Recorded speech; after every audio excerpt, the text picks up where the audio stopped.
ዛሬ በጣም ወሳኝና የብዙዎቻችንን ሕይወት የሚነካ ርዕስ ይዤላችሁ መጥቻለሁ። ዕድሜው 50፣ 55 ወይም 60 ሆኖ ወደ ኋላ መለስ ብሎ ሲያስቡ ለጡረታ ጊዜው የሚሆን በቂ ገንዘብ እንዳላጠራቀሙ አስበው ተጨንቀው ያውቃሉ? ይህ ሁሉ ጊዜ እንዴት አለፈ ብለው ራስዎን ጠይቀዋል?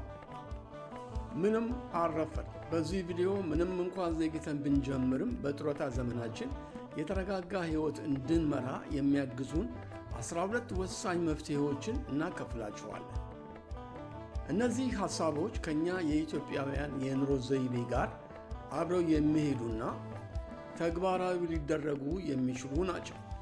እስከ መጨረሻው አብራችሁን ቆዩ። እንደምን ሰንብታችሁ? መጀመሪያ አርጌ ያስቀመጥኩት እንግዲህ ራስዎን አይውቀሱ፣ ምክንያቱም ብቻውን አይደሉም። በመጀመሪያ ማወቅ ያለቦት ነገር ቢኖር ይህ ችግር የገጠመው እርሶን ብቻ አይደለም። ወጣትነቶን ቤተሰብ በማስተዳደር ልጆችን በማስተማር እድርና ዕቁብ ሲከፍሉ ቤተሰብ ሲረዱ ነው ያሳለፉት። ስለዚህ ለምን አላጠራቀምኩም ብለው ራስዎን በመውቀስ ጊዜ አያጥፉ። ጊዜው አልፏል። አሁን ትኩረታችን በቀጣይ ምን እናድርግ በሚለው ላይ መሆን አለበት። 2. ያሉበትን ሁኔታ በትክክል ይገምገሙ። ዕድሜው 55 ቢሆን ጡረታ ለመውጣት ገና 10 ዓመት ወይም 15 ዓመት አለዎት ማለት ነው። በ10 ዓመት ውስጥ ብዙ ታምር መስራት ይቻላል። ትልቁ ሀብቶ አሁንም መስራትና ገቢ ማስገባት መቻሎ ነው። በደንብ ከታጠቁና እቅድ ካወጡ ይህ ቀሪ ጊዜ ሕይወቶን ለመቀየር በቂ ነው። 3. ገቢና ወጪውን በትክክል ይወቁ። በጀት ማውጣት። ብዙዎቻችን በጀት የሚለውን ቃል ስንሰማ ያስፈራናል። ግን በጀት ማለት ገንዘባችን የት እንደሚሄድ ማወቅና መቆጣጠር ማለት ነው። ከፍተኛ ደሞዝ እያገኘ ምንም የሌለው ሰው አለ። በትንሽ ደሞዝ ደግሞ ደህና ቤት ሰርቶ እያከራየ የሚጠቀም ብልህ ሰው አለ። ልዩነቱ ገንዘብን ማስተዳደር ላይ ነው። ስለዚህ ከዛሬ ጀምሮ ወጪውን በገቢው ልክ ይገድቡ። 4. የ30 ቀናት ጥብቅ የወጪ ኦዲት ያድርጉ። ለሚቀጥለው 30 ቀናት እያንዳንዱን የምታወጡትን ሳንቲም በመዝገብ ላይ ጻፉት። ጠዋት የምንጠጣትን ማኪያቶ፣ የባጃጅ ትራንስፖርት፣ የስልክ ካርድ፣ ያልታሰበ የጓደኛ ግብዣ፣ ሁሉንም መዝግቡ። በወሩ መጨረሻ ገንዘባችሁ የት እየፈሰሰ እንደሆነ ስታዩ ትገረማላችሁ። 5. የራስዎን ገንዘብ ለራስዎ ያስቀሩ። መቆጠብ። ከላይ በሰራነው ኦዲት መሰረት አላስፈላጊ ወጪዎችን ሲቀንሱ የተረፈችውን ገንዘብ ወዲያውኑ ወደ ቁጠባ ወይም ኢንቨስትመንት ይቀይሯት። ትንሽ ነች ብላችሁ አትናቁ። ይህችን የተረፈች ገንዘብ ለቀጣይ 10 ዓመታት ሳያቋርጡ ቢያጠራቅሙ ለጡረታው ትልቅ ስንቅ ትሆናለች። 6. ከሳጥን ውጪ ያስቡ። የፈጠራ መንገዶችን ይጠቀሙ። ይህ በጣም ወሳኝ ነጥብ ነው። የገንዘብ እጥረት ሲያጋጥመን የለመድነውን የኑሮ ዘይቤ መቀየር ግድ ይለናል። ለምሳሌ ሰፊ ቪላ ቤት ካሎትና ልጆቹ ካደጉ ለምን ቤቶን አከራይቶ እርስዎ አነስ ያለ ኮንዶሚኒየም ወይም አፓርታማ ተከራይቶ አይኖሩ? የኪራዩ ልዩነት ትልቅ ገቢ ሆኖታል። ወይም በግቢው ውስጥ ያለውን ሰርቪስ ቤት አሳምረው ማከራየት ይችላሉ። ዋናው ቁም ነገር ማህበራዊ ይሉኝታን ወደ ጎን ትቶ ለራስ ሕይወት የሚጠቅመውን ደፋር ውሳኔ መወሰን ነው።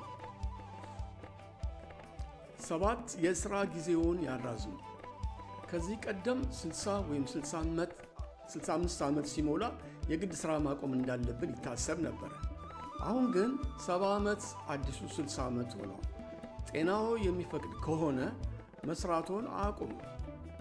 አሁን ያሉበት ሥራ አሰልቺ ከሆነቦት በትርፍ ጊዜዎ ወይም በጡረታ ጊዜዎ አነስተኛ ንግድ ይጀምሩ። በማማከር ሥራ፣ አነስተኛ ሱቅ በመክፈት ወይም ልምዶን ተጠቅመው አዳዲስ ነገሮችን መስራት ይችላሉ። 8. ጡረታውን ብልሃት በተሞላበት መንገድ ይጠቀሙ። የመንግሥት ወይም የግል ድርጅት የጡረታ አበሎ ሲጀምር ወዲያውኑ ሙሉ በሙሉ በጡረታው ላይ ብቻ ጥገኛ አይሆኑ። ከቻሉ ሌላ ተጨማሪ ሥራ እየሰሩ የጡረታ ገንዘቦን ሙሉ በሙሉ ወደ ቁጠባ ወይም ትርፍ ወደሚያመጣ አነስተኛ ኢንቨስትመንት እንደ አክሲዮን መግዛት ያዙሩት። 9ኛ አካላዊና አእምሮአዊ ጤናውን ይጠብቁ። በጡረታ ጊዜው ሊያደርጉት የሚችሉት ትልቁ ኢንቨስትመንት ጤናውን መጠበቅ ነው። የሕክምና ወጪ በጣም ውድ በሆነበት በዚህ ዘመን ጤናውን መጠበቅ ማለት በራሱ ሀብት ማፍራት ማለት ነው። በየቀኑ የእግር ጉዞ ያድርጉ። የተመጣጠንና ባህላዊ ምግቦቻችንን እንደ ቆስጣ፣ ጎመን፣ አተር ያሉትን አዘውትረው ይመገቡ። ጤናማ ሲሆኑ ረዘም ላለ ጊዜ ሰርተው ገቢ ማግኘት ይችላሉ። 10 እምነትና ጽናት ይኑሮት። በፈጣሪውና በራሱ አቅም ላይ ሙሉ እምነት ይኑሮት። ምንም ነገር አይቻልም ብለው ተስፋ አይቁረጡ። እንደ ኢትዮጵያዊነታችን በፈጣሪ መታመንና ጠንክሮ መስራት የማይፈታው ችግር የለም። ቆርጦ የተነሳ ሰውን ዓላማ የሚያደናቅፍ ምንም አይነት የዕድል ፈተና የለም ይባል የለም። እርሶም ጠንክረው ከተነሱ ቀሪዎቹን ዓመታት ወርቅ ማድረግ ይችላሉ። መማርን አያቁሙ። ዕድሜ ሄዷል ብለው የፋይናንስ እውቀት መፈለጎን አያቁሙ። ስለ ገንዘብ አያያዝ የሚያስተምሩ መጽሐፍትን ያንብቡ። ዩቱብ ላይ ስለ ቁጠባና ቢዝነስ የሚያስተምሩ የሀገራችንን ባለሙያዎች ቪዲዮዎች ይከታተሉ። እውቀት ሁልጊዜም አዳዲስ በሮችን ይከፍታል። 12 ንብረቶን ወደ ጥሬ ገንዘብ ወይም ገቢ ይቀይሩ። በውጭው ዓለም ሪቬንጅ ሞርጌጅ የሚባል አሰራር አለ። እኛ ሀገር ይህ ባይኖርም ሐሳቡን ግን መጠቀም እንችላለን። ትልቅ ዋጋ የሚያወጡ ግን ለዕለት ተዕለት ኑሮ ገቢ የማያስገኙ ንብረቶች ካሎት፣ ለምሳሌ ትርፍ መሬት፣ ያረጀ መኪና ወዘተ፣ እነሱን ሸጠው ገንዘቡን ወለድ ወደሚያስገኝ የባንክ ሂሳብ ወይም አነስተኛ ቋሚ ገቢ ወደሚያስገኝ ሥራ፣ ለምሳሌ ባጃጅ ገዝቶ ማከራየት ሊሆን ይችላል፣ መቀየር ይችላል። አድማጮቼ ዛሬ ያነሳናቸው 12 ነጥቦች ከ50 ዓመት በላይ ለሆናችሁና የጡረታ ጊዜያችሁ ላሳሰባችሁ ሰዎች ትልቅ መነሳሳት እንደሚፈጥርላችሁ አምናለሁ። ዋናው ነገር መጀመር ነው። ዛሬውኑ ወጪውን በመጻፍና ያሉትን ንብረት በአግባቡ በመገምገም ይጀምሩ። ከነዚህ 12 ነጥቦች ውስጥ ዛሬውኑ ተግባራዊ ማድረግ የሚጀምሩት የትኛውን ነው? ከታች ኮሜንት ላይ ጻፉልኝ። ቪዲዮ ጠቃሚ ሆኖ ካገኛችሁት ላይክ በማድረግ ለሌሎች ወዳጆቻችሁ ሼር አድርጉ። አዳዲስ ቪዲዮ ሲወጡ እንዲደርሳችሁ ደግሞ ሰብስክራይብ ማድረግዎን አትርሱ። በሚቀጥለው ቪዲዮ እስከምንገናኝ በያለንበት ቸር እንሰንብት። ቸር